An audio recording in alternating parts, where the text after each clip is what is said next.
नमस्कार दोस्तों, आज हमारे इस वीडियो में हम आपके लिए पितृपक्ष में पीपल की सींचने की कथा लेकर आए हैं। आज हम जानेंगे कि पितृपक्ष की मान्यता क्यों है। एक समय की बात है, किसी गांव में एक किसान रहता था जिसका नाम राजू था। उसकी पत्नी का नाम कमला था। राजू खेती कर अपना घर चलाता था, तो वहीं कमला अपने घर के पक्षियों की सेवा करती, उनके लिए दूध और दही का व्यापार करती थी। राजू और कमला को एक बड़ा दुख था, उनकी कोई संतान नहीं थी। दुर्भाग्य वह, जब भी कोई संतान होती तो वे काल मृत्यु को प्राप्त हो जाती। राजू के 6 पुत्र हुए थे, उन सबकी मृत्यु हो गई। इस बात से राजू और उसकी पत्नी दोनों बहुत दुखी रहते। धीरे धीरे समय बीतता गया। राजू और उसकी पत्नी का ऐसा समय आया कि उनके खेत सूख गए, उनके घर के जानवर दूध देना बंद कर। एक के बाद एक दुख से वे बहुत दुखी रहने लगे। एक दिन वे उदास होकर खेत पर बैठे थे, तभी राजू की नज़र उसके खेत में लगे पेड़ पर पड़ी।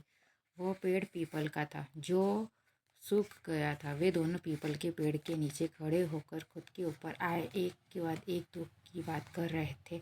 तभी वे जोर जोर से रोने लगे। उसी समय वहाँ एक महात्मा गुजरे।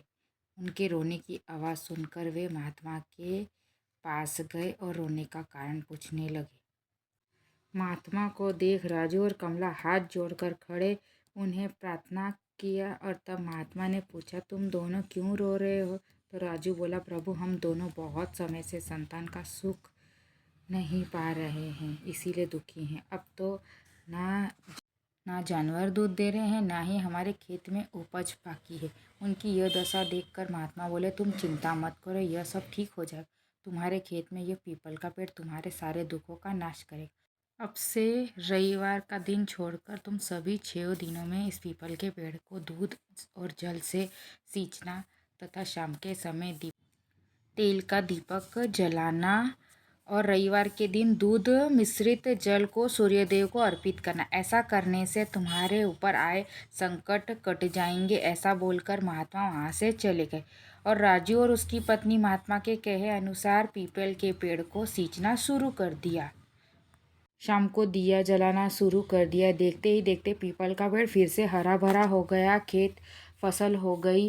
राजू की गाय ने दूध देना भी शुरू कर दिया। 1 वर्ष के अंदर राजू के यहाँ एक पुत्र ने जन्म लिया। अब राजू और उसकी पत्नी बहुत खुश थे। उनके जीवन की सारी परेशानी और कष्ट दूर हो गए।